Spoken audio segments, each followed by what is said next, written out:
So the state of New York is really different because there's a statewide fabric of 8 different HIUs across the state that all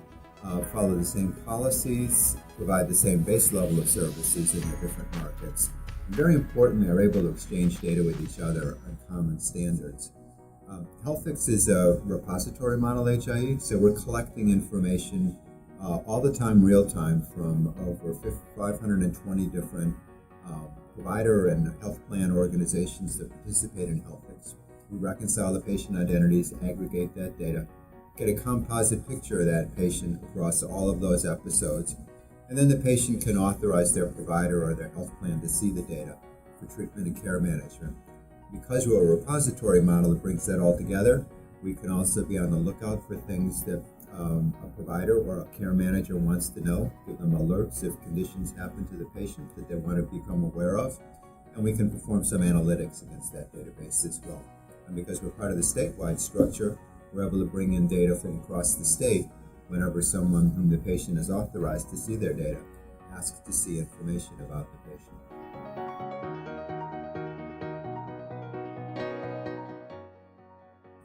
Yes, we do have a predictive analytics tool, and some of the managed long-term care plans in particular and special needs plans are using that.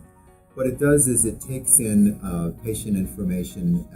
and compares the patient's current condition and recent history with what it's seen heuristically from millions of other cases over the course of years in other environments, and sees what outcomes tend to be correlated with that history and that current condition. So it can give the risk score of within the next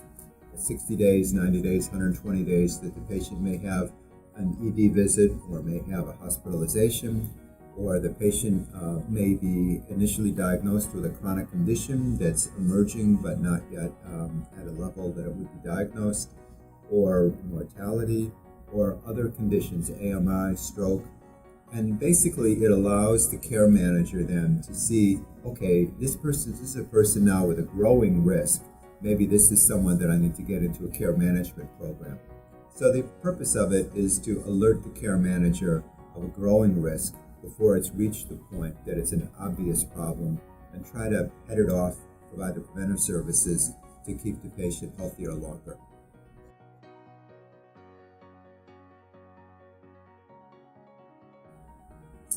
So Healthix is actually very happy to be invisible. What we really are is a source of data, and we want to be an intelligent source of data that presents information at the time to the person and in the way that's really needed. So as an example, one of the things that we do that's very important is giving alerts to providers and to care managers when an individual they're caring for has had an event that they want to know about. Perhaps it's an ED visit, a hospitalization. And we're sending out 120,000 of those alerts every month. And they're most effective when we send them directly into the EMR or the analytics platform or the care management platform that the provider or the health plan is using, so that the individual can integrate it with all the other information they have in a single workflow, not have to come out separately into the Healthix website. That gets the best outcome for the patients too, because it makes the whole body of the patient's information available to those who are caring for them. And the patient doesn't really have to worry about where it comes from. They just know their provider or their care manager has it. Similarly, we push out 120,000 CCDs or CCDAs every month, and those are either in direct response to a request from a provider or a care manager for that information on that person, or it's because that provider or that care manager has set up rules with us that if such and such event happens to one of the people that they're managing, they would like us to send a CCD so they can augment their record. Again, that works best when we can send it right into the EMR or the analytics platform or the care management platform that the care manager or the clinician is already using.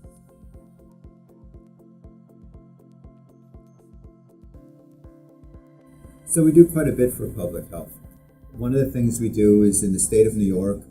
the state law has established the AIDS Institute as a unit within the state health department that's responsible for maintaining a registry across the state of all individuals who are HIV positive and making sure that they receive the treatment that they need in order to live a healthy life.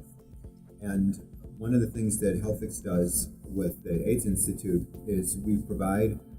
constant updates as to when we see from our database, from transactions in our database, that there's an indication that an individual may be HIV positive, so they can add that to the registry. And then we give subsequent updates, subsequent CCDAs, whenever there are activities for the person, so that the AIDS Institute can monitor that and see that the person actually is receiving the follow-up care that they need. And that lets the AIDS Institute focus their follow-up efforts just on individuals who seem to be falling out of care. This is really very well supported by the AIDS advocacy community as well as by the state health department. Other examples we're doing with the New York City Department of Health and Mental Hygiene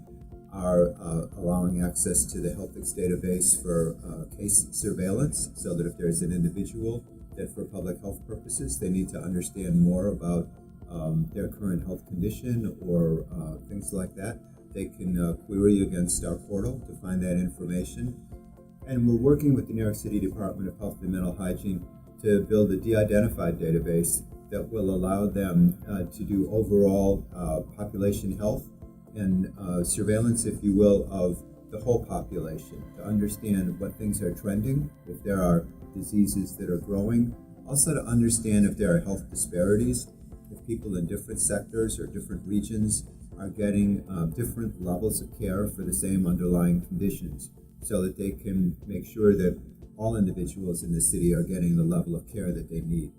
So those are some of the things we're doing for public health.